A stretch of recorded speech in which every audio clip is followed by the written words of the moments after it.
বোন আমার, 12 বছর 15 বছর বয়সে তুমি কেন বিবাহের পূর্বে আরেকজনকে তোমার শরীর ধরতে দাও?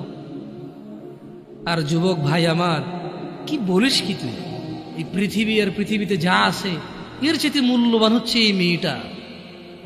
তুই এরকম মূল্যবান একটা জিনিস ওর ধরে ছুঁয়ে তুই ওকে ওর মূল্য কমিয়ে দিবি? এত বড় জুলুম ওর প্রতি তোর! তুই আল্লাহকে ভয় করিস না তাই বলে এতটা? কি বলিস তুই? তুই কি কারো গাড়ির গ্লাস ভাঙছিস জীবনে? না। কেন? ওর লস হবে। তুই কি কোনোদিন কোনো মানুষকে ঘুষি দিছিস? না।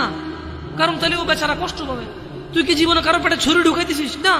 ও মরে যাবে, তাহলে ওর ফ্যামিলি ক্ষতিগ্রস্ত, লসে পড়ে যাবে। তুই কি কারো টাকা মারছিস কোনোদিন? না। তাহলে ওর ফ্যামিলি টাকার কারণে কষ্ট পাবে। তাহলে তুই কেন তুই এত ছোট ছোট বিষয়গুলো খেয়াল রাখিস যে আরেকজনের লস হবে? তাহলে তুই এই মেয়েটার জীবনটাকে তুই কি করলি?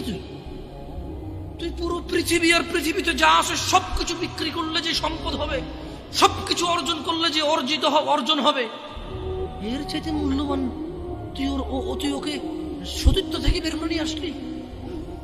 তুই তোর সামান্য ডিজায়ার ফুলফিল করার জন্য, যেটা আল্লাহ তোর জন্য বৈধ করেছে, কবুল বললে তোর বাপের দোষ, আল্লাহর তো দোষ না। তোর বাপের দোষ, সমাজের তো দোষ না। তোর বাপ তোকে বিয়ে করে না ভাই আমার। তোর বাপ মনে করে তুই ছোট, 18 বছর বয়স তোর বাপ মনে করে তোর বাপ 16 বছর বয়সে হস্তমৈথুন করছে, তোর 22 বছর, তুই এখনো ছোট নুনু খাস, দুধু খাস। তোর বাপের অজ্ঞতা, ইসলামের দোষ দিবি কেন তুই এটা? তোর বাপ 13 বছর বয়সে চাস্তবন জাতবন নিয়ে পালাই গেছে, এরপরে সবাই মিলে ধরে আনছে। এরপর তোর বাপের তোর দাদারা বলছে কলিযুগ শেষ হয়ে গেছে। 20 বছর আগের কথা বলতেছি আর কি। তোর বাপ 14 বছর বয়সে লুকায় লুকায় খেরসিন ওই কি। আরে ভাই, আপনি শহরের ভাই, শহরের বয়স করতে গেছে, হ্যাঁ? আর সব মানুষ শহরে গেলাম, আমি দেখছি তো। ঢাকা শহর খালি হয়ে যায় কেন তাহলে ঈদে?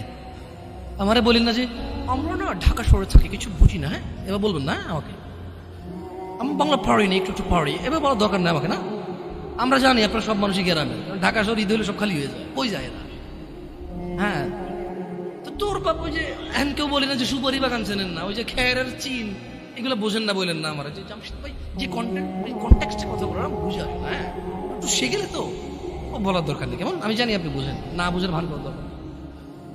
আচ্ছা, তো তোর বাপে 14 বছর বয়সে এই বাঁশবাগান আশবাগানে যে জেনা লিপ্ত ছিল, তোর বয়স 25, কয় এখনো ছেলেটা বড় হয়নি। তো দোষ ইসলামের এখানে? তোর বাপের, তোর জান্নাতের প্রতি পরোয়া নেই, তোর টাকার প্রতি পরোয়া আছে। তোর বাপ তোর জান্নাত সেট করতে চায় না, তোকে নাকি ভালোবাসে। তোর বাপ তোর ইজ্জতের পরোয়া করে না, তোকে নাকি ভালোবাসে। তুই নাকি ভালো মানুষ, পৃথিবী আর পৃথিবীর সবচেয়ে সম্পদশালী জিনিসটাকে শুধু একটা এই মুখে মুখে চুমু দিয়ে একটা ওই যে এভাবে ছবি তুলেছিল, এভাবে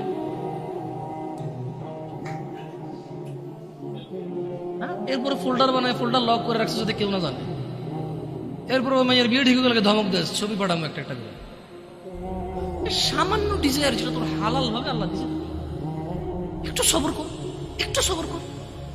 তুই ক্লাস 5-এ পড়তেছিস, 6-এর জন্য ওয়েট করতেছিস না?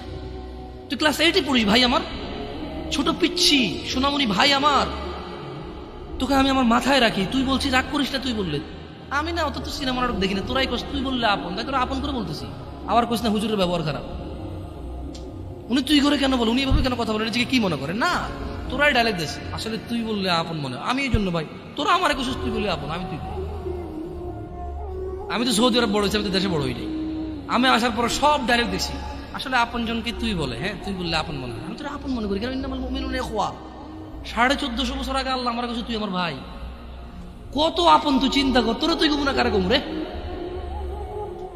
ভাই আমার? তুই আমার আচরণে যাইস না। হ্যাঁ, তুই আমার কত পুরনো ভাই তুই জানিস? আমার মায়ের পেটের ভাইটা আমি যেদিন জন্ম হয়েছি বুঝতে পারছি, সেদিন আমাকে আমার বাপ মা আমার পরিবেশ বলছো আমার মায়ের পেটের ভাই। কিন্তু অ্যাজ এ মুসলিম তুই আমার ভাই 1450 বছর আগে এটা ঘোষণা হয়ে গেছে পৃথিবীতে। তোকে যদি আমি তুই না বলি, আদর করে না বলি, আপন না মনে করি, কাকে মনে করবো রে? তুই তো আমার তুই তো আমার আপন। এমন করিস না ভাই আমার। তোর বয়স সবে 14 বছর। একটু অপেক্ষা কর, একটু অপেক্ষা কর। তোর বাপ বিয়ে করেছে, তুই পৃথিবীতে আসছিস, তুই এমনি এমনি আসিস না। তুইও বিয়ে করবি, তুইও পৃথিবীর সমস্ত সুখ পাবি ইনশাআল্লাহ। তোর ছেলে সন্তানও এমনি এমনি আসবে না, তুইও আল্লাহর দেওয়া নিয়ামত উপভোগ করবি এবং আল্লাহর প্রশংসা করবি। অপেক্ষা কর ভাই আমার, অপেক্ষা কর। খবরদার, বেখেয়ালি হওয়া যাবে না, বেখেয়ালি হওয়া যাবে না। আর নিজের সামান্য ডিজায়ারকে ফুলফিল করার জন্য পৃথিবীর সবচেয়ে দামি সম্পদটাকে সবচাইতে সস্তা নিকৃষ্ট করে দেওয়া যাবে না। কেমন? বিয়ের পূর্বে কোনো মেয়ের গায়ে হাত দিবি না ভাই আমার, খবরদার।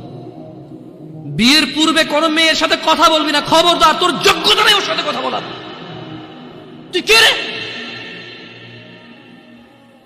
বামন হয়ে চাঁদের দিকে হাত বাড়াবি না।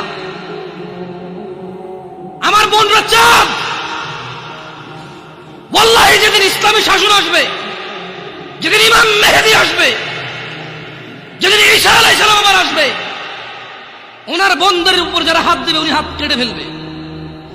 তুই বামন হয়ে চাঁদের দিকে হাত বাড়াইস না। আমার বোনরা চাঁদ, ইসলাম মেয়েদেরকে চাঁদ বলেছে আর তোকে বামন বলেছে। বেটা তুই বেটা ছেঁড়া খাতায় শুয়ে লাখ টাকার স্বপ্ন দেখিস, বিয়ের আগে মেয়ের গায়ে হাত দিস? তোর সাহস কত? তোর সাহস কত?